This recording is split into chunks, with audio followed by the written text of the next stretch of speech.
What happens when two dudes, one a retired Navy SEAL commander in Colorado Springs, and the other a hippie meditation teacher in New York City, get together to discuss living mindfully? That's a great question, because we don't know what will happen either.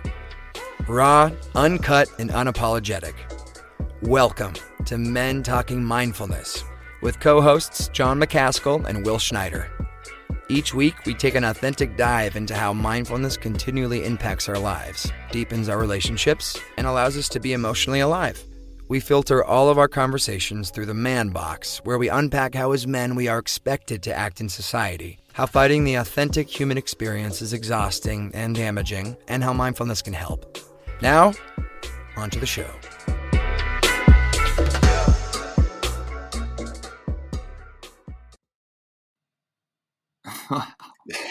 Hey, brother, how you doing, man?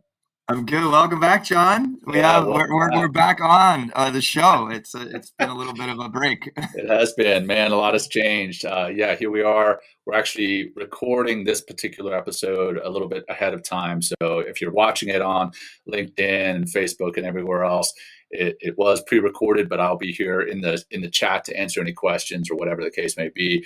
But Will and I are anticipating Will going on some travel, and we're trying to front load this particular episode. Anyway, season 3, I believe this will fall as episode 3 for season 3, but it's technically the first one we're recording, and we're out of practice. Yeah, and this is the first time we're actually recording a show, John. We've always done every single show we've done live. So anyway, so it's just you and me, Will. No audience, like nobody gonna bother us. I'm just kidding. No one's gonna ping us with a question. I'm just kidding. I love questions, and so, even offline too. We really appreciate them. So that's right, absolutely. So so here we are, kicking off season 3. Definitely a little shaky, like I said. We've been out of practice. Personally, I've had some things going on in my life. I've had a newborn baby girl. She's 7 weeks old. By the time this airs, she'll be 10 weeks old. Holy cow, that's crazy. She's 7 weeks old as of recording this. And then for those who are watching, I look a little bit different. So does Will. Will and I both cut our hair. Will has no man bun. Gone. Absolutely gone. I'm getting life has changed a lot, John.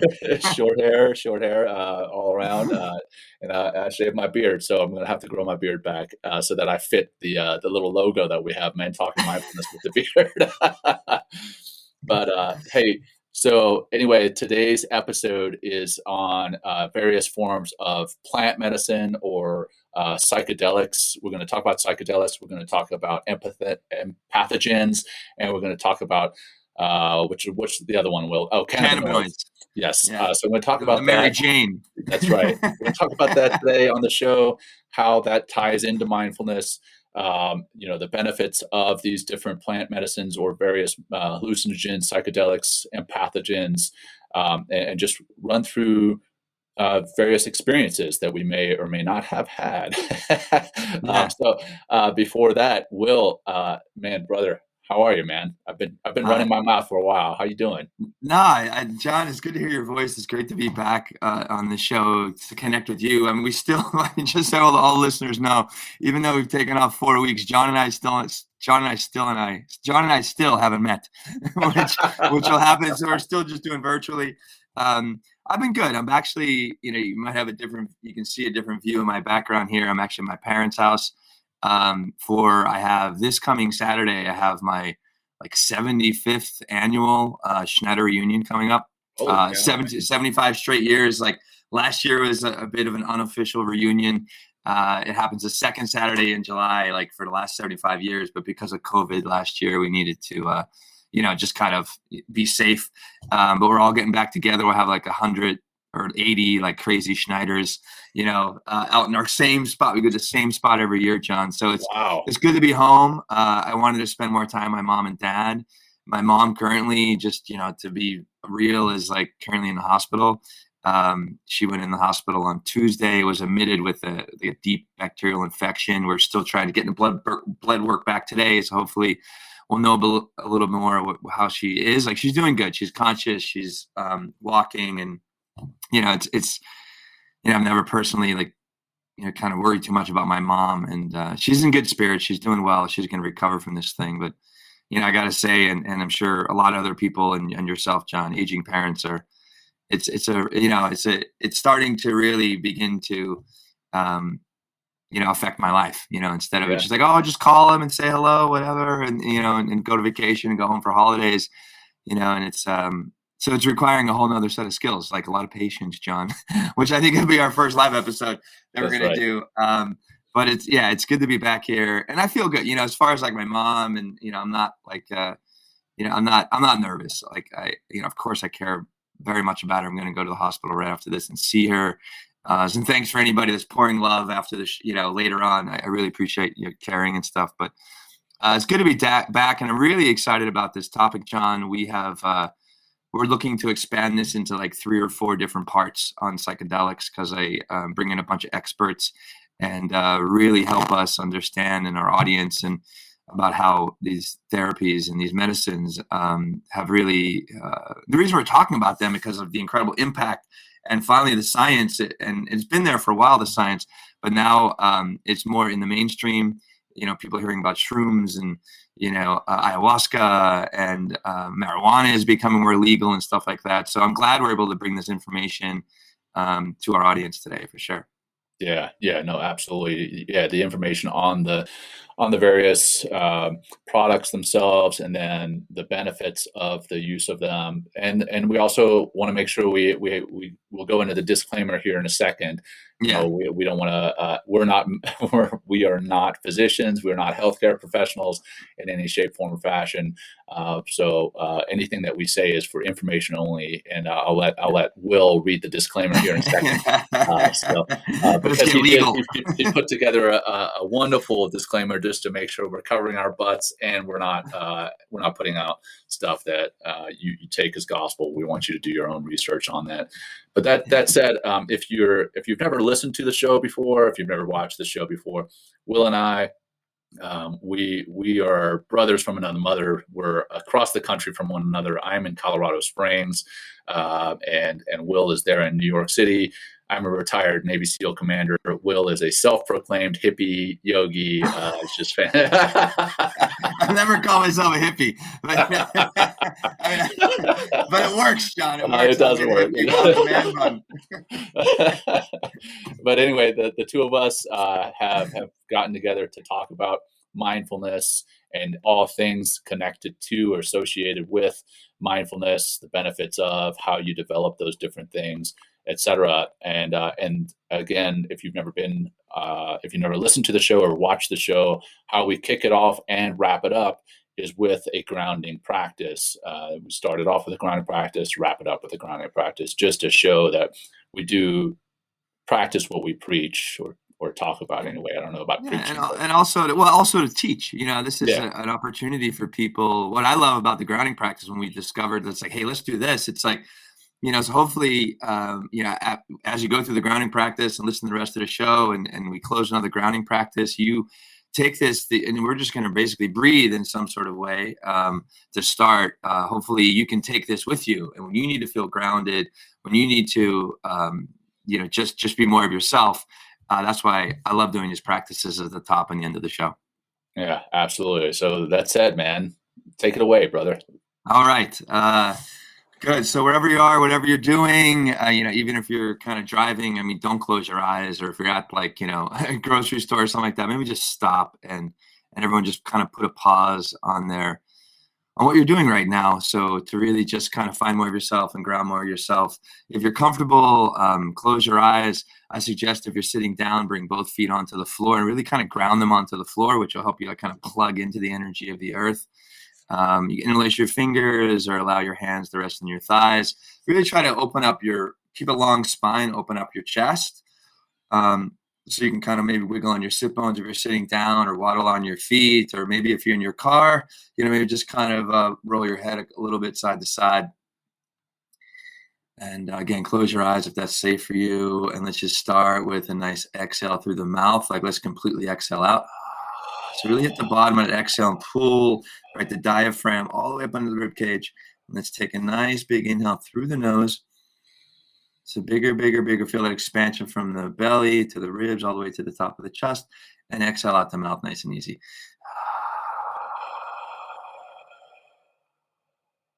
Get a few more like that. Big inhale through the nose. And exhale through the nose.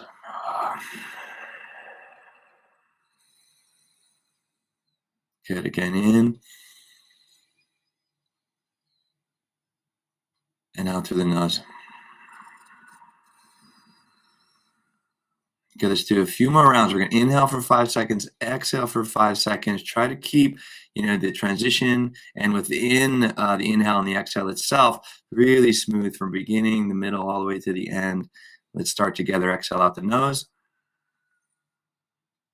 Let's inhale slowly for 5, 4, 3, 2, 1. Exhale easily, flowing 5, 4 through the nose. 3, 2, 1. Inhale again. 5. Exhale 5, 4, 3, 2, 1. Here we go. Inhale 5. Exhale 5. Few more rounds. Inhale 5, 4. Exhale 5, 4. 2 more. Inhale 5. Exhale 5. Last one. Inhale 5. Exhale 5. Good. Stay. Take a breath in. Stay. Just find a normal breath. And I want you to just feel how you're feeling. No judgment. Just be where you are right now in your emotional state. Keep it simple. Keep finding your breath to connect.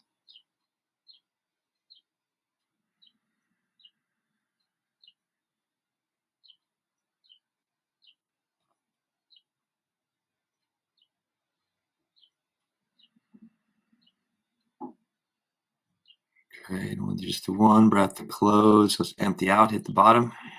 Hit the bottom, meaning like empty the breath all the way out. Pull the diaphragm all the way up underneath the ribs. And then take a big giant inhale through the nose. And exhale out the mouth if you like. That's, oh my God, our first grounding practice of season 3, Jon. Wow. There it is, man. How you feeling? Thank you for that. Oh, man, I feel great. Thank you for that. As we kind of kicked off the show or mentioned at the beginning of the show, we're out of practice. And even though we teach mindfulness and meditation and, controlling your or taking control of your body through your parasympathetic nervous system, I still get anxious, right? And I get anxious trying to put together a perfect product, the perfect product being what we do, which is imperfect, but hey, we're authentic, good. And raw, it's and apologetic. Authentic, exactly, and we love it that way. But Right. There's still a little bit of anxiety coming into the show, right? Especially having been out of practice for 6-7 weeks, however long it's been, and now kicking it back off, and running through that grounding practice was phenomenal. And I gotta also mention, you could hear some birds chirping in the background of your mindful practice, and it was beautiful. It was perfect. Oh, it was that's exactly awesome. what we needed. Great. I could hear the breathing, could hear the clicking, but I could also hear the beautiful birds chirping in the background, and that brought me back and kind of grounded me truly, and made me just feel so much better. So thank you for that, man. I appreciate it. And just getting back in nature sometimes, Jon, and hearing the birds, like that's just could be grounding enough sometimes. It's like if you're out there and you're really anxious, stressed out, and you're sitting in an office or just sitting around all day, go for a walk in nature. It's really been shown and proven to help just have a natural grounding effect in the mind, the body, and the soul. So no doubt. No doubt. So that's it, man. Let's mindfulness moment. Oh, mindful moment. There we are, man. Out of practice. I gotta say, Jon, we gotta go back and count how many times we miss this. I mean, it's usually might be like 40% of the time. Yeah, I think I but miss that's it more often than not. well, I tell you what, John, what I love is we have each other. Yeah, thanks That for we're able keeping to me remind. accountable, man. Of So, course. Well, you start off. So how is yeah, it's been a long time. Like, please give me one of your mindfulness moments that, maybe today or something sure. that a big epiphany you might have had Uh, over the last, like with your daughter or something. Yeah, I mean, yeah, I'd be remiss if I spoke about anything else right now. My mindful Yeah. moments these days, I have many of them because I am blessed with a third child, and there Mm, are times when I'm tired, when I'm worn out from managing the other two, playing with the other two, and then the third one, the new one, is crying, but that at the same time pulls me into the moment, into the here and now. And when my little one, my brand new one, is crying, and I have the opportunity, I'm blessed, and I'm very grateful for this opportunity to be here as a father in the house. I'm working out of home, and I took a chunk of time off. yeah. Most of the past 6 weeks, I haven't been working, Right. and I'm very thankful for that.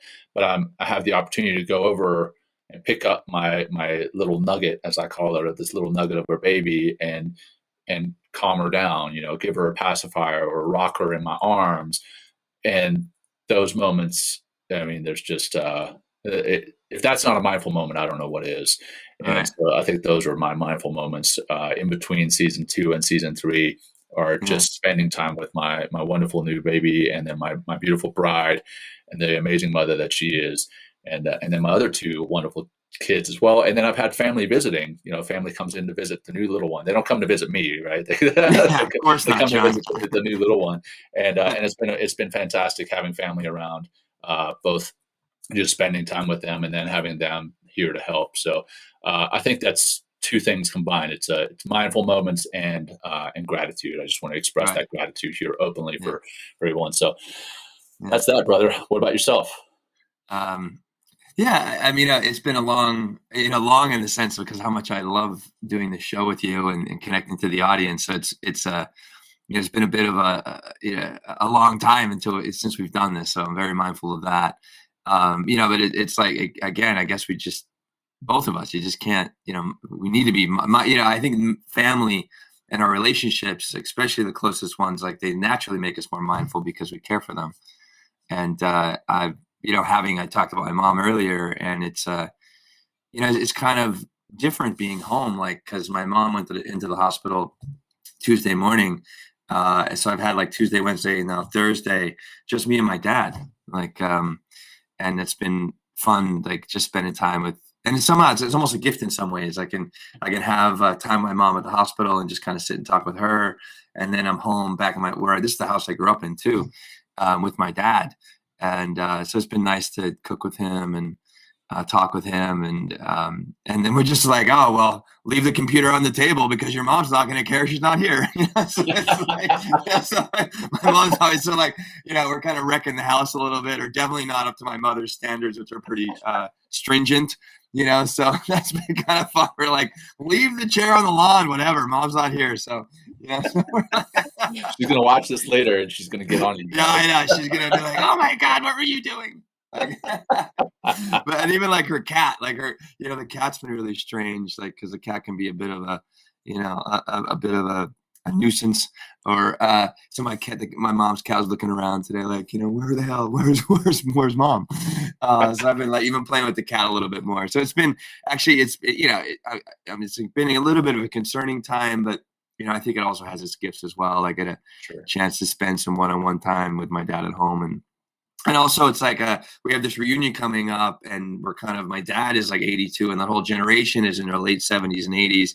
So now it's like the kind of baton's been passed to my brothers and my other cousins, and I'll be kind of helping to run this reunion that's been going on for 70 years that my dad's dad started, like, back, I think it was, first one was, yeah, it was like 1939, no, 48 or something like that, 47. Wow, When that's we started amazing. this reunion. Yeah, it was my grandfather's idea. Then my dad, it was his, thing, I guess, since his 40s or something like that, or, in his mid 30s. And now it's like, now I'm going to be the master of ceremonies, Jon. Whoa. where I get to well, I'm calling myself that. But yeah, so there's a bunch of stuff there. Let's should we just jump in, Jon, and we'll yeah, man. Let's head it up with that disclaimer. I got the disclaimer, and we'll kind of fall in. So yeah, I'm going to read this just so it's very clear. So like Jon mentioned earlier, but here's kind of the official disclaimer. Like, please be advised that this podcast you're about to listen to is for entertainment purposes only and should not be considered medical advice. The information, statements, and comments, views, and opinions expressed in our podcast, Men Talking Mindfulness, do not constitute and should not constitute as an endorsement, approval, or recommendation to protect in recreational drug use. This is not medical advice, purely informational purposes. And we're going to be talking, from our experiences with them, and sharing information. We have like some links that we found and other information out there that can help further your process. And we suggest, or I definitely suggest, if you're going to go down this path, and we'll talk about why to go down this path or why that might be helpful for you. I personally, Jon, have done a lot of research before I've done anything to make sure I know what I'm getting myself into, and that just makes me feel better about broaching and undertaking this experience. So that's and also I think what we need to be clear about is we're just going to stick to 3 different types of substances. We're going to stick to psychedelics. We're going to talk about cannabinoids like marijuana, and we're also going to stick with empathogens like MDMA and Molle and other drugs like that. So, and also I think what's important is people call them drugs, but also what I like to hear them discussed as, because drugs just get a really bad rap, or have just been kind of bastardized as a name, because of the moral panic back from like Nixon era. These are like therapies, like medicinal therapies. Some of them come from plants, which like literally from the earth. Others are made in laboratories, like LSD or MDMA or ecstasy. But they do have therapeutic benefits. And this is not just one episode. We're going to have multiple episodes, bring in different experts to talk about more of the science, more of the discoveries that they're having as they begin to slowly research and unlock some of these incredible gifts and therapies, and that these different therapies we're going to talk about today have had on PTSD, TBI, stress, anxiety, and how it can change your relationship to yourself and change your relationship to the world and other people. Yeah, I'm so glad that we're having this conversation, because this time last year, I had literally just left the Navy. Right. July 1st last year, I had left the Navy. This part of the world was completely foreign to me. Didn't even know about it. Right. Right. I drive across the country with my bride in the RV. We pull into Colorado Springs, and one of the first veterans that I meet with, as a matter of fact, I just had coffee at the same place that he and I met. I sit down and he's like, "Hey man, I got to tell you about this thing that I just did. I went down to Costa Rica and I did this ayahuasca ceremony." And I'm like, what? What? Who? What? I don't even know what that is. What are you talking about? He's like, yeah, it's a psychedelic. It's plant medicine. And I'm like, a psychedelic, like hallucinogen, which I guess the same, hallucinogen, psychedelics, they're one and the same. It's just that the term have been just used by different people at different times. But anyhow, so he went through his whole experience in Costa Rica, and I was blown away. I was like, how did you even get into this? He said, well, I read this book called How to Change Your Mind by Michael Pollan. Mm-hmm. And I went immediately after that, jumped on the internet, read as much as I could about psychedelics, hallucinogens at the time, and then got the book How to Change Your Mind, again by Michael Pollan. And my mind was completely blown at the way that these plant medicines have been demonized, right? How they were used originally as medicinal and then got abused, and with the abuse, there were deaths. Just like there are with abuse of many things like alcohol, right? Right. As a matter of fact, Neil Markey, who was going to be on our show last season, he runs Evolutio down in Mexico, which is heavy into the professional and proper use of psychedelics to treat depression, anxiety, post-traumatic stress. Shoot, I don't even remember why I'm mentioning Neil, but bottom line, he and I have had conversations about it numerous times, and he opened up my eyes even further with the work that he's doing. But yeah, so the demonization, that's where I was going, is that the misuse and demonization of these medicines. If you look at the chart in America or in the world, the alcohol and tobacco deaths are significantly higher than what you get with these plant medicines. And I found that interesting. That the reason I mentioned that chart is Neil shared that chart with me a while back, and it just blew my mind. But anyway, and I know I don't have any personal experience. I've read a lot about it. I plan on having my own experiences, journeys down the road. But I have not had any personal experience. But I've since I talked to that one individual last summer, I've probably talked to hundreds of people who have had their own journeys. And to a person, it has been one of the most profound experiences in their life. So I love the fact that, I don't have any journeys. Will, you have multiple experiences with various different medicines. And that's what we want to get into today is why you chose to do these, what you benefited, what you felt. So I'm super excited to have this conversation with you, brother. Yeah, me too. And it's like, it's just like come back to it's kind of the fatherhood, episode. It's like, you're a father, I'm not a father. And now I've been using these plant medicines since, the first time I took ayahuasca was in 2014. I just did it again, Memorial Day weekend. I sat for 2 nights. And then as New York is opening up, I just went to, on July 4th, I took a bunch of ecstasy and danced all night. So that was quite an experience as well. I mean, so these are kind of recent events, so I'm excited to talk about this. And it's here we have the virgin, the experienced person, I guess you could say. But let's, where do you want to start, John? Let's jump in. Well, let's talk about, the various. So we talked about what we're going to discuss today: empathogens, cannabinoids, and psychedelics. Let's break those down, what they are, what they do, and go from there. So you want to talk about the empathogens and the cannabinoids, and then I'll hit some of the psychedelics. Yeah, for sure. Sorry, just a little distracted. The phone's ringing. But so what? Sorry. So you want to start with the? I can start with kind of the empathogens, or we can kind of work through just the kind of the academics of it. Yeah, let's do that. And then we can talk about the what questions you might have based on my experiences or something like that. For sure. So I like I like the word empathogens. Think about empathy, right? And so this is from, and I don't know if you want to share this, John. The link is in the notes here. This little the Wheal. If you wanted to maybe kind of bring that up, we can. I'll try to pull that up. See if I can. Yeah, or we'll definitely include these links and stuff like that in the post or on LinkedIn. So if you want to dig in a little bit deeper, you can. So empathogens are increase in individuals' feeling of empathy and benevolence towards others, and increases feelings of being socially accepted by and connected to others. And I got to say, that is truly the experience. So here's types. So the types of empathogens that are out there, and some of their nicknames as well, like Molle, which is the same thing as MDMA. Ecstasy is actually a combination of MDMA and a stimulant of Adderall. So it has kind of a so it really feels great to connect. But the reason I want to dance all night is because of the stimulant that's in there. Can you see this here, Will? Let me see. Is it sharing the chart?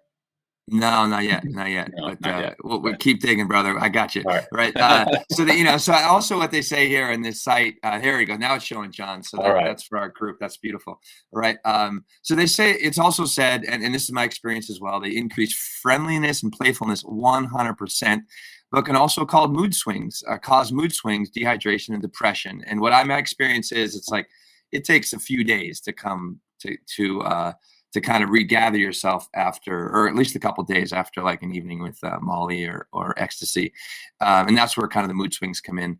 And they're also referred to as Empathogens as well. And when some of the side effects is like teeth grinding, what happens in the brain when we take these Empathogens is they cause a release of dopamine and serotonin in the brain.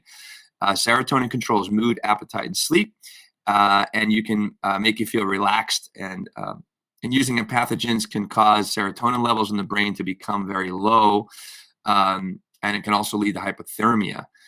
So that's what it kind of does to the brain, and how it kind of affects us socially and mentally and emotionally as well. What kind of questions, John, or what are your, when you hear this, it's like being, this novice or somebody that like first step on the path, like what comes to you or what you're anxious about, Well, I mean, I remember growing up, I mean, granted, I was somewhat insulated from some of this, being that I was military, and the military does regular drug screening to check for some of these. And so most of this, I was, I guess insulated is a pretty good term for it.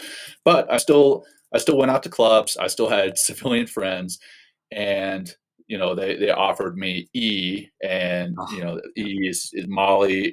And correct me if I'm wrong here, because I'm going to show some of my naivete. Yeah. E, ecstasy, Molly, MDMA. As far as I know, those are all the same. But I got offered E at these different clubs, and people were like, it's really going to improve your sense of love, your arousal, your being in touch with the music, which is a lot of what you talked about here. But at the same time, there's also that demonization. And what, I guess, again, here as the virgin on the show in this respect anyway, I'm obviously not the virgin because I've got 3 kids, but in the virgin in this respect, what hesitancy did you have the first time you took one of these Empathogens? And then did you feel after you took it that it got a bad rap, and that all this demonization, if you will, was false? Well, yeah, the demonization is definitely false. I mean, I think, it's this is a very, like it says here, increases friendliness and playfulness. And, literally I was on, July 4th dancing until 4 o'clock in the morning into July 5th. Like, I had an incredible sense of peace. There is a difference between what I want to state, and then I'll get back to your question about hesitancies and stuff like that. There is a difference between Molly and ecstasy. Like, Molly is like actually like not a powder, but it's like a crystal kind of form. So it's not like in a pill form. Whereas ecstasy just is MDMA with an added stimulant. So that's why you're able to kind of dance and like go all night. I mean, my body is finally starting to recover from all that dancing, like 7 straight hours of nonstop dancing. So you have like a tremendous amount of energy, and you just keep going and going and going. And it's not, I think you get a chance to feel the music, and your body really, and your mind and everything, are kind of our social and emotional, the way we're connected, just really everybody just starts to vibe together. So it's like this amazing hive of people. You feel like you're in some sort of hive, or feel like you're deeply connected to everybody and everything in the moment. And also like nothing's going to hurt you. It's really, really like, I mean, honestly, it's something that I don't do often. And one of the reasons I don't, because I kind of like it, because it's really an incredible experience. The hangover, in the sense of like, it's going to take it might actually take several, like maybe 20, like 15, 20 hours to kind of like for the entire drug to leave your system. So I mean, there's been times where I've been, not like completely, I feel more of that peace and more of that loving connection on a very like small level for as long as like 24 hours sometimes, which is pretty crazy. I've also done Molly in ceremony with music. So I've done, I've an organized setting where we have all these musicians that come in, or just a couple musicians that play all different types of instruments, and we'll actually have a whole ceremony with MDMA. Sometimes they add psychedelic mushrooms, which we're going to talk about. And you really just have like and it can be incredibly cathartic and introspective as well when you're in that kind of thing. So it can be used as a big social experiment to connect with yourself and more people in this peaceful state and playful state and this friendliness, but can also and it works the other way as well. You're more peaceful and kind and relaxed and more loving to yourself as well. So that it could be a great kind of reminder of that peace and that love. The apprehension, before going into it, I was told to chew gum because of the teeth grinding, because you'll definitely somehow it attacks or kind of gets into the back of your jaw, and you just want to kind of grind your teeth. And I don't know what that is. Maybe one of our other guests or someone out there will know why that is. I haven't really dug into that. But the way that I do take, typically MDMA is I'll take like a half of it. So say I get a pill of ecstasy, right? Which is ecstasy usually comes in a pill. And again, Molle is more of a powder. I'll take half to start just to kind of see where I am. And then once it kind of hits, then I'll take the other half. And then it goes for a really long time. So sometimes you only need a quarter of a tablet or something like that. And you get enough to really have a great time. And I always kind of tread lightly before I don't just jump off the cliff. I kind of take a couple steps in. But yeah, I mean, it's like I said, it's a really, really, really incredibly powerful experience, and it does connect you, like we talked about, and and that, what am I missing?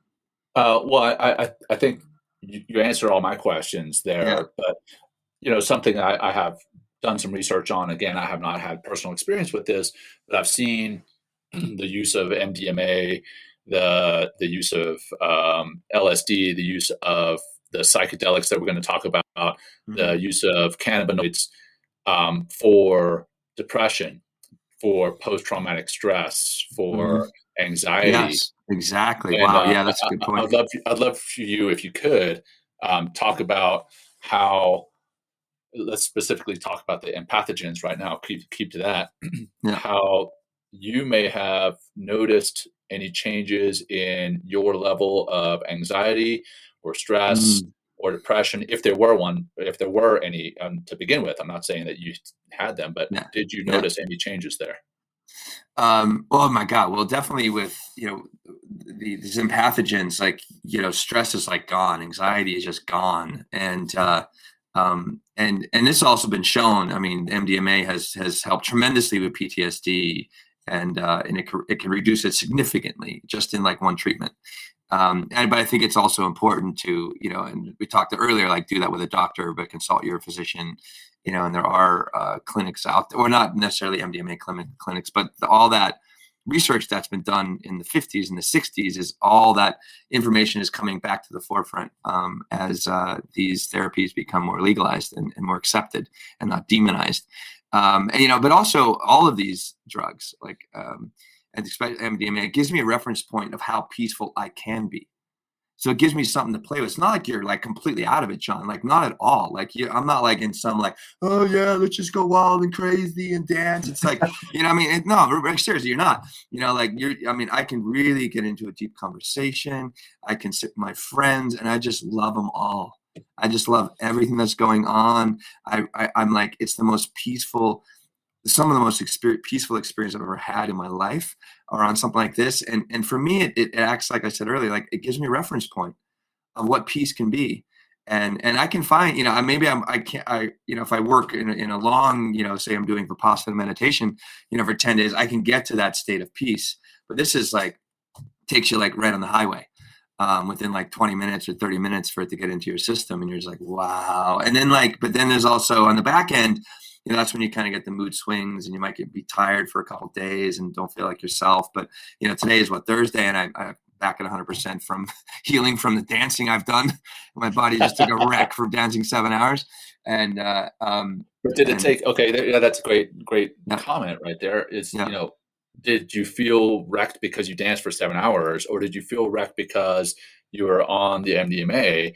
And if it was the latter, what are some of the things that, we talked about the demonization, but the demonization came from abuse of these various medicines. Right. And what is something that we should be aware of with the use of Molly, MDMA? Right. Well, I think it's, and they say it right here. I mean, it affects the brain with the dopamine levels and the serotonin receptors, and the body is very sensitive to, if you're going to replace it, or you're going to do something that messes with it, the body is going to take some time to reactivate and bring it back to its normal levels, so you feel like you're, your normal self. So like if you keep like doing, Molly all the time, like it's going to affect your serotonin, and again, so serotonin controls your mood, your appetite, and your sleep, and it can make you feel relaxed. But it says here, like the empathogens can cause the serotonin levels in your brain to become very low. Right. So that's part of that recovery process, because you might, so I feel great for, maybe just 36 hours or something like that, even when I'm not dancing.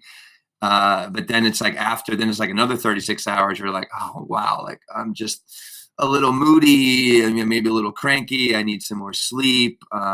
So that there is a recovery period that for me, that is definitely necessary, and lots of hydration, lots of good food. So it's not, and by taking it over and over and over again, you're really going to mess with those serotonin levels, which is just going to make you more moody, which is going to mess with your body's natural serotonin levels and natural way in which it makes serotonin. So that's like one of those cautions there, and the dopamine too. So that's just knowing that. And it's something like literally the last time I think I took ecstasy was probably, Thanksgiving. Was it sounds like all my holidays I'm drug infused. But I was like, I wasn't over Thanksgiving. I'm hanging with my buddy. It's like, let's do some E. We're like, all right, awesome. We'll cook turkey. So it could be a lot of fun. But like you're definitely gonna have like, oh my god, like I'm just really tired and I'm moody. So that's something to watch out for 100% on that.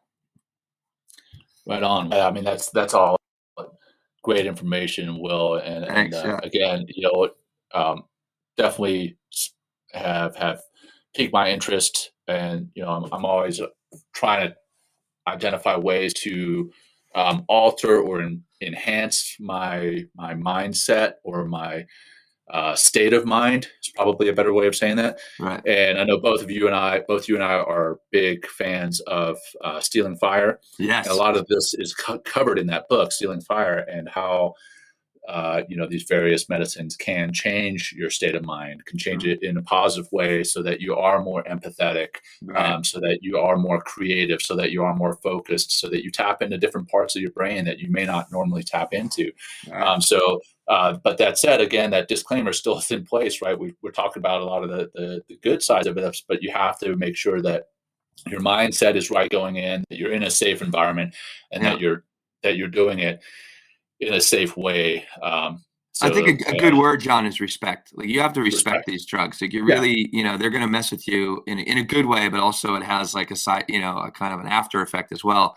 And if you overuse, if you abuse, you're going to lose. And if you respect, and this is something you do like, every 5 days, you're just going to really mess yourself up. And we're also going to have, like, I really want to get someone to come on and talk about, MDMA therapies for sure. For sure. Get a scientist on. So anybody out there that's listening that knows somebody, please send us a message, because like we want to continue down this path. But how about you bring your screen back, John, so I can see you? Yeah. Got you, Wheal would be awesome. And should we move over to, I would love to get into the psychedelics. Should we move? I can't believe how quickly the show's going, but let's move over. I'll get into the psychedelics here in a second. I want to hit on the cannabinoids just for a very brief moment. Sure. Yeah. And specifically, I want to hit on it because of the respect piece that you mentioned, right? Right. So again, military for 24 years, didn't touch the stuff. Retired last year, moved to Colorado. Probably expect this since then. I've tried it. Complete transparency. I was an idiot. I am an idiot. I'll just leave it that way.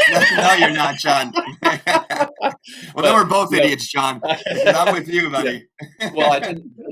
You hit the nail on the head with that term, respect. Right. And with the cannabinoids, specifically, I got some gummies at this local dispensary, and my kids eat Flintstone gummies, right? Not cannabinoids. They eat Flintstone gummies. And I look at this little thing. I'm like, what the heck? I'm a 230 pound guy. this is not going to do anything to me. So like, I eat half the gummy, and my wife's like, hey, you probably want to be careful with that stuff. So anyway, I eat half the gummy, and I go sit on the couch, and it freaking knocked me on my butt. Like I was feeling numb, not being able to complete sentences. I felt great, but I didn't respect it. And that's where, I abused it. I read on the side of the thing, like eat 1/8 of the gummy, and I ate half of it. It knocked me on my butt. And, I was down for like 15 hours. And, that said, since then I have used it again, but I've been much more respectful about my use. And, I do feel that that's where the treatment side comes in, right? You're not overdosing with this stuff or overusing it. You're using it just enough to take some edge off and calm down. So if you're anxious, if you have traumatic stress, then that can help with that too. And again, I'm speaking to this from a mostly naive state. I have not ever used it in a medical setting, but it can be used in a medical setting to take that edge off, to take that stress, anxiety, depression out. Right. And I'd just love to hear your thoughts on the cannabinoids before we get into the psychedelic side. Absolutely. Well, I want to go back to that respect piece, Jon, because I think what's important is like respect time, because these things take time. And also it's not just the time that you're going to be on them, but also the recovery time if it's necessary. And that's what we talked earlier, like do your own research. Like this could be part of your research, but just take my word or Jon's word, like dig a little bit deeper. There's a lot of information out there about this. So again, know what you're getting yourself into. Place, I think, is really important. As far as like, you don't want to be doing this around your kids or your family or at work or something like that. Again, so that place needs to be respected. It has to have its own time, but also the people that you're involved with too, depending on what it is, like, a psychedelic or an empathogen that you're taking. It's like, what are the people that you're around? Because, if it's in a high stress, high intensity environment, because you're become so open, typically, your mind opens, your emotions open, you become very sensitive to different things, the environment and the people that you're in at the time, that all need to have this level of respect and forethought as well, to really give yourself a good experience. I didn't start taking marijuana until I was like 38. So it's like 10 years. And it's something that I definitely take frequently throughout the week. Sometimes and there's different types, there's sativas or indica. Indica is more of the body high, more relaxed, kind of like melt into they call couch lock sometimes, or really just kind of get deep into like watching on Netflix, like over and over and over again. Right. Whereas the sativas, are more of a mental stimulation. They can really be energizing. I get very creative. Sometimes I'll even write, like I'll smoke a little sativa and I'll write. I'm like, wow, like things just start pouring out of me in such a beautiful way. I was like, who is this person writing this? So, but there's also some nice hybrids out there too. And there's so many different strains. Like, I have some strains that I kind of go to. Edibles are a little bit different in the sense of like, they kind of hit you on maybe different than kind of smoking for sure. Again, and so just sort of dosage for me, it's like, I'm usually at like 10 to 15 milligrams. It's a nice time. I'm not like I can speak, Jon. I can communicate to other people. You know what I mean? I'm not like all couch locked and kind of incapacitated. I think I was couch locked, man. Exactly. Yeah, Jon, when you get to that 20, 25, 35 milligrams, I've been like done that too. Like my buddy's like, here, eat this, and it's like a little ball of chocolate. I ate the whole thing. It's probably like 60 milligrams or 80. Oof. And I'm on the beach like an hour later. I'm like, oh my god, dude, I can't move. And then you get a little paranoid sometimes because you're just like, it's way, way, way too much. Right. So, and it's fun. And it opens my mind in some ways. Like, my conversations can get really deep and introspective, and I'll be asking questions that maybe I would never ask before, and I might be connecting and bonding with somebody, and also kind of takes off some of my shyness or some of those like restrictions that prevent me from saying hello or what's up to somebody else. So that's kind of nice, on my end. And it definitely does relax anxiety and stress, but it also can create and cause some paranoia, again, because that's like, if you're not with the right people, if you're already like, if you know that like X, Y, and Z person stressed you out, I would not be going out and doing like a sativa. Maybe an indica would help because it relax more of that anxiety. But there's like I like Leafly is a great website out there if you want to kind of look at the different strains of marijuana out there. Leafly, Leaf, Ly, and they just have list of everything you could possibly buy, and there's hundreds of them out there, and they all like kind of do different things. And it's like kind of wine; you can become a connoisseur of cannabis in some ways, So I think you hit on another piece there. Again, coming back to you're distilling all this down to one word is respect, right? Right. And I've seen on some of the documentaries and some of the research that I've done is the set and the setting, right? So the set is your mindset going into the use of these various medicines, drugs, whatever you want to call them. You have to have the right mindset. So respect is a piece of that mindset. And the other side is the setting, like who you're with, where you are, and make sure that you're doing it in a setting that you are comfortable in, that you're safe in. And then the other piece that you mentioned there is that it took some of your shyness away. It took some of your, what you may not normally say away, which could be a good thing, right? It can very often be a good thing, is that it allows you to have conversations that you may not have. It allows you to get deeper into a conversation than you may have gotten otherwise. But at the same time, you're basically taking away some of your inhibitions, right? Yeah. Some of those inhibitions are there to keep you safe. And that comes back to that whole mindset and setting, is that making sure that you are in a safe place to where if you do lose some of your inhibitions, that you are safe. Right. So I just want to make sure we hit that piece. Yeah. And now, if you have anything else on the cannabinoids, we'll touch on that. Otherwise, I'm super excited to get into the psychedelic piece. Well, the last thing I'll say is, like, if you're a first time, this is so weird to say this, if you're a first time user, Jon, it's like, what are we doing, Jon? This is like, I'm so excited to have this conversation. And but so your relationship with cannabinoids will change, in the sense of like, you just had an experience like, holy cow, it's like, what is going on? Like, who am I? Like, I can't even speak. I'm locked in the couch, so the relationship changes in the sense of like, you get to know kind of like what is too much, what's too little, like, where you are. You'll begin to see yourself in a different way. I have some very deep introspective thoughts, on marijuana. Also get really creative as well.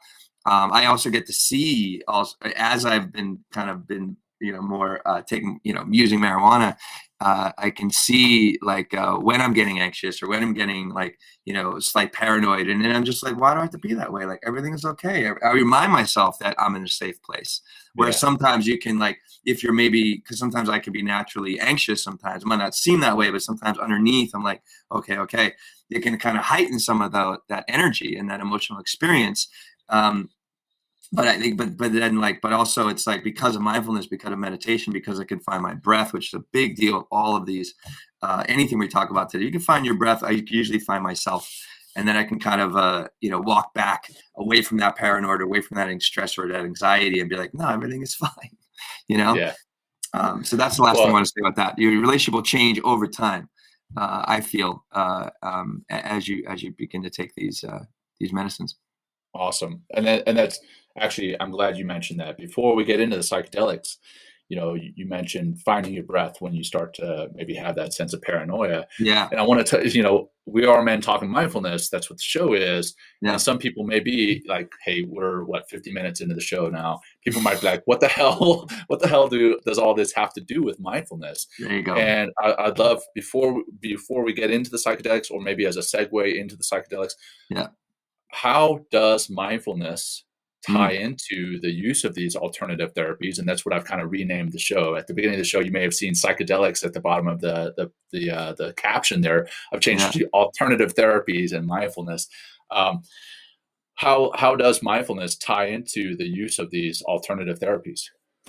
Well, I think they work hand in hand, for sure. Like, I mean, mindfulness is what? It's the experience to get to know yourself on a deeper level, mentally, emotionally, get to know yourself in your relationships, get to know yourself in the world, know yourself like in all aspects of your life. And that comes through breathing, meditating, reflecting with like journaling, or, even accountability groups is a great way to be more mindful. And all of these, and then it works. And then these alternative therapies work very closely with mindfulness, because this has just been like, if I was working on mindfulness and even going to say like actually going to some sort of therapy, like talk therapy or something like that, this just takes my experience of like of mindfulness and meditation and me just wanting to be a better person. And it's just like, instead of it taking like 10 years to overcome anxiety or overcome like a certain part of myself, it's like, boom, it like kickstarts it and launches it into a new place. Like you say, you're going along. And this is like, you have an MDMA or something. It's like, boom, it's like, wow. Okay. And then you might not hum at that level the whole time, but now you have this new reference point, which I talked about earlier, which is like, so it's like, whoa, I can be more peaceful. I can be more loving. I can connect to more people in a meaningful way. And then it's your opportunity, without these therapies or without these therapies inside you, to go take those steps, because then you kind of know that you can do it. So they really like work very well. But they also work well when you're doing them. So if I can find my breath, I think I can, when I was on ayahuasca, I can get really like, wow. But anytime like I kind of started going into the abyss, they kind of, some people will talk to it as, as long as I can find my breath, I'm good.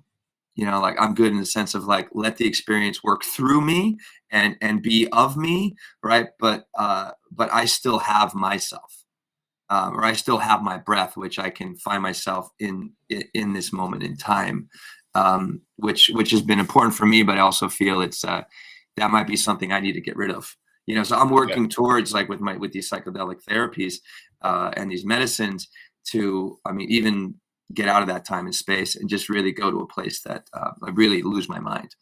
And in a way that like, because I've done this a bunch of times, like I know I'm 48, like I've been working mindfully and studying and practicing and for like, a couple decades now almost. So like I want to just have a deeper experience, because there's more to learn sometimes. There's more unwrapping of the mind and me connecting in a deeper way to myself and everything else. Right.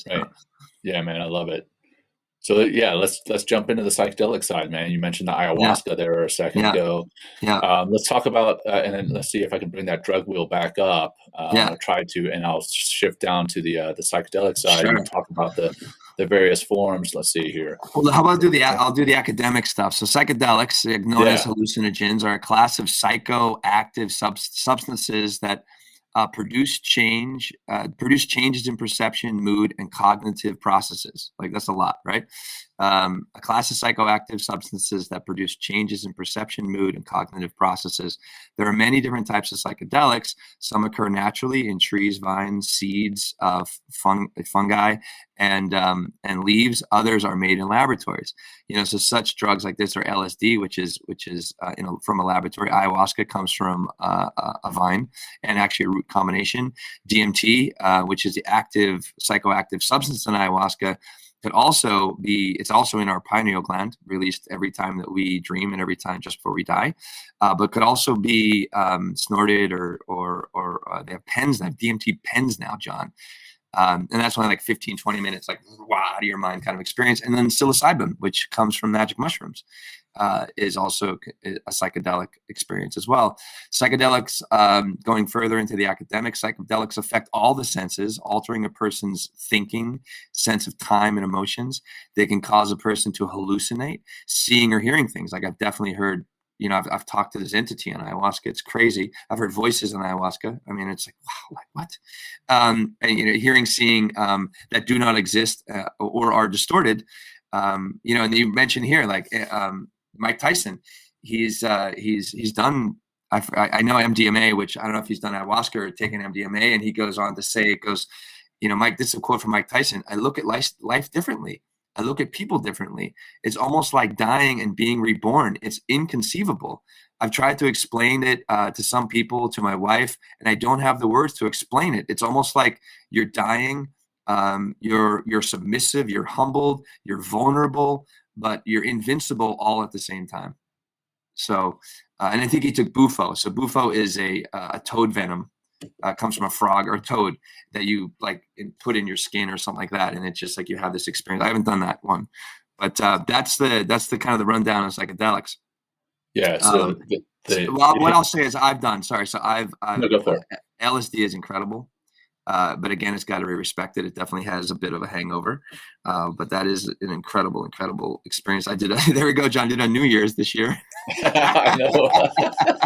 Your holidays, man. I need to come visit you on holidays. I know, right? And then ayahuasca Memorial Day, right? And kind of mushrooms. Mushrooms we'll talk about a little bit in more detail. It's like depends on the dose.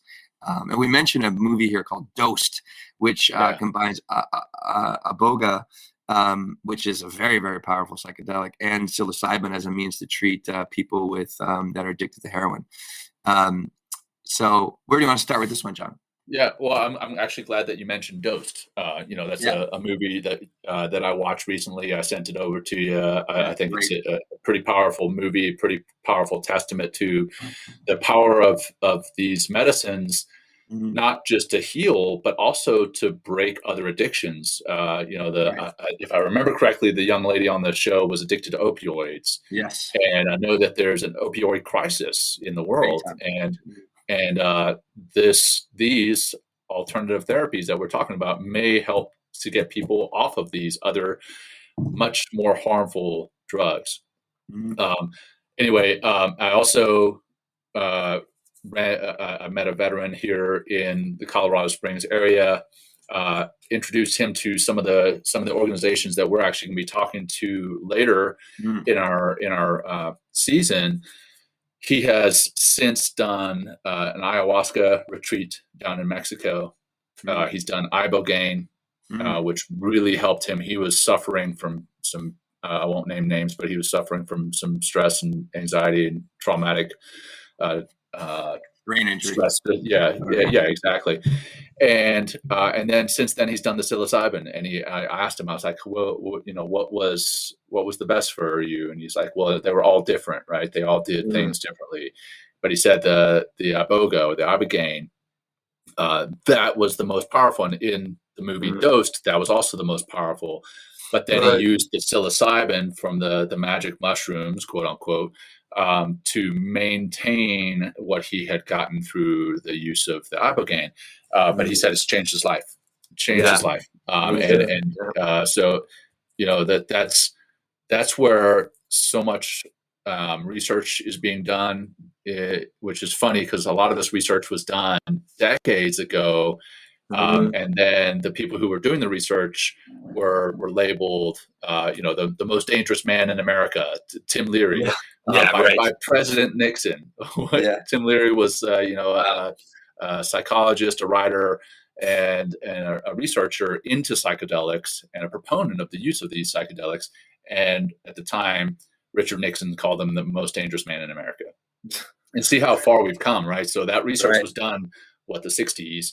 And now here we are in 2021, so 50 years later, and we're doing the research all over again.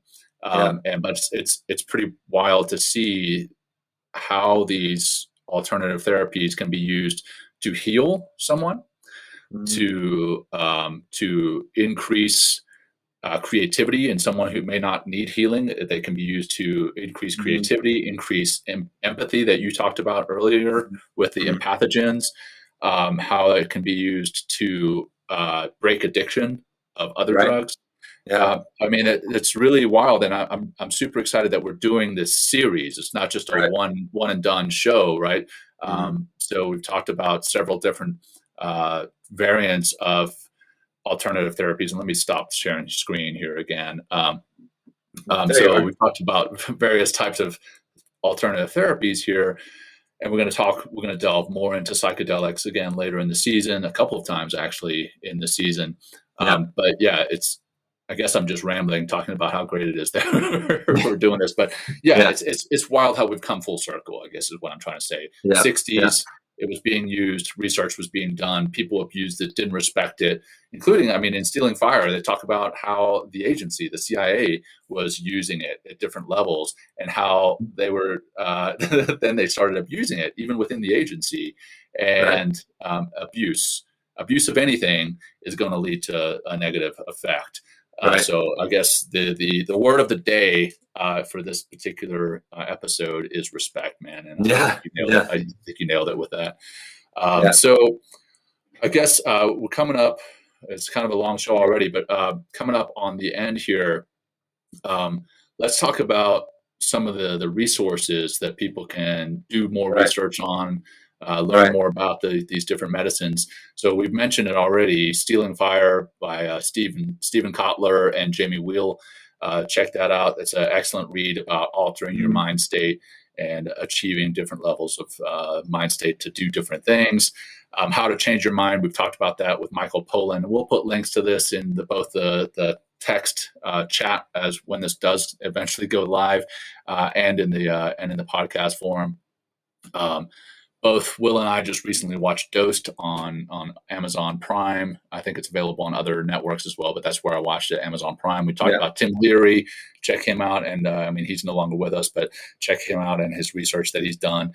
And then Have a Good Trip on Netflix was a really interesting show that I recently watched. Actually, we were talking about bringing Sting on the show to talk about his experience with psychedelics. So hopefully we're still trying at some point.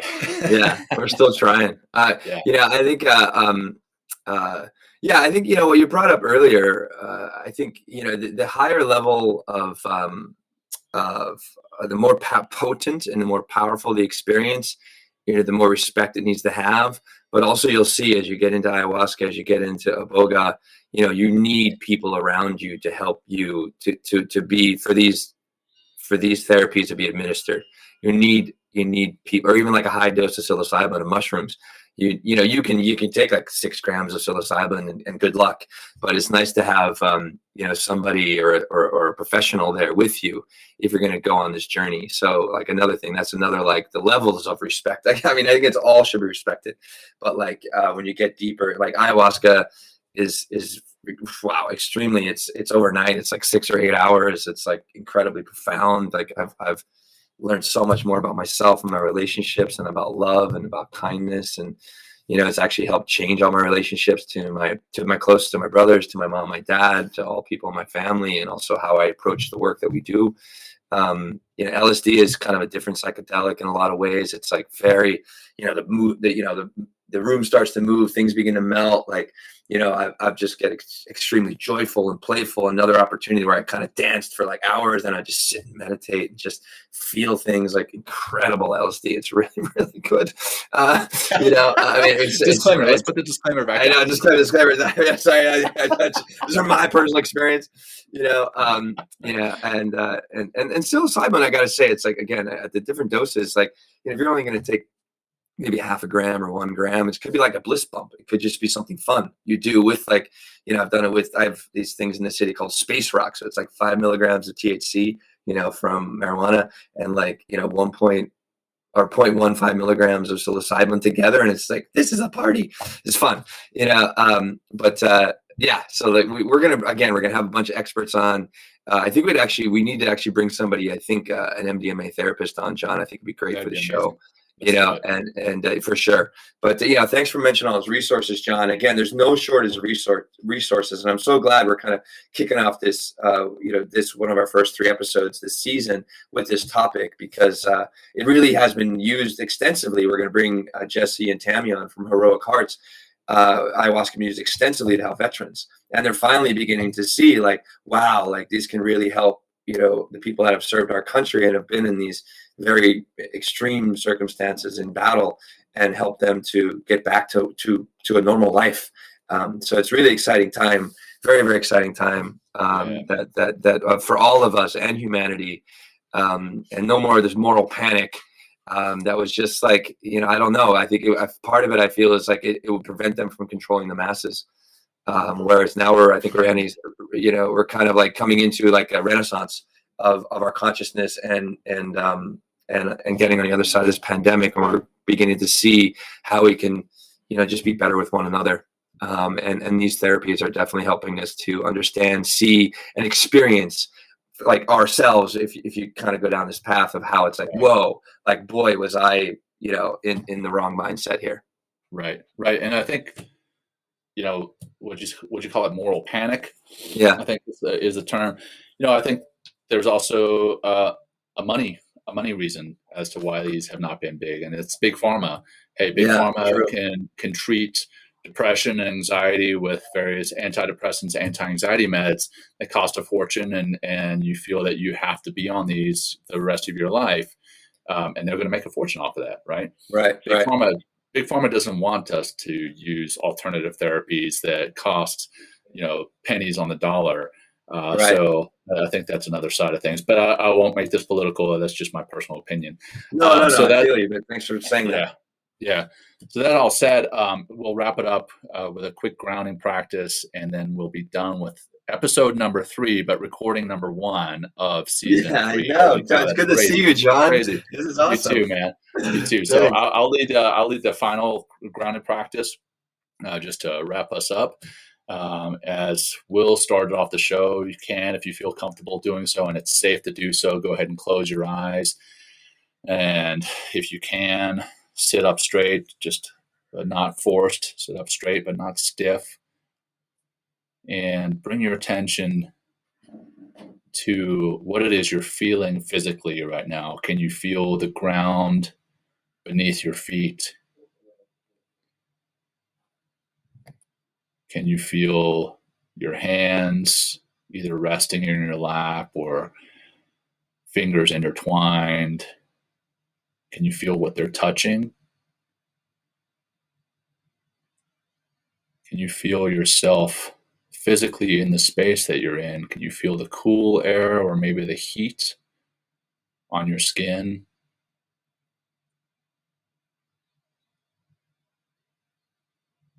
Can you feel what's happening inside your body? Can you feel your lungs expanding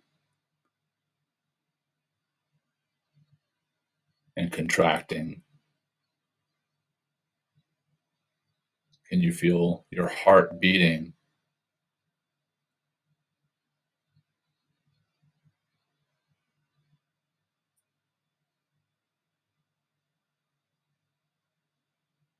Can you feel tension or pain anywhere in your body? And if so, don't feel the need to change it or judge it, just notice it.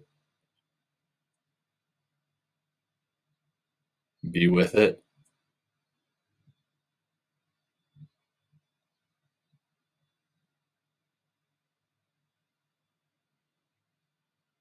And now bring yourself to the breath, just focusing on the physical sensation of breathing. Don't feel that you need to change your natural breathing. Just notice it.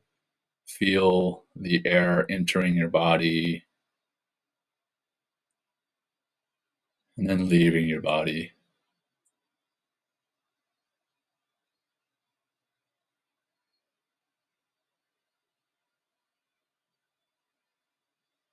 And now let's close with one deep cleansing breath, letting all your air out to begin.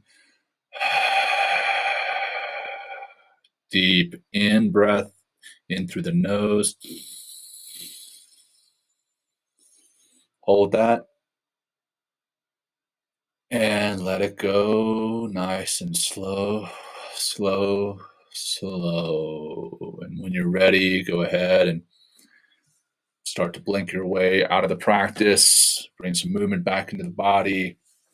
And here we are, episode number 1 recorded, episode number 3 to be aired. Good to be back. Love Men Talking Mindfulness. I've missed it. I have missed it, man. Me too. So I love being back here with you, brother. And that said, hey, if you like the show, check us out on all the different podcast platforms. Give us a rating. Share what it is we're doing with your friends, family, or whoever you know that needs to hear what it is we're doing. And that's a wrap. Will, any of the last words?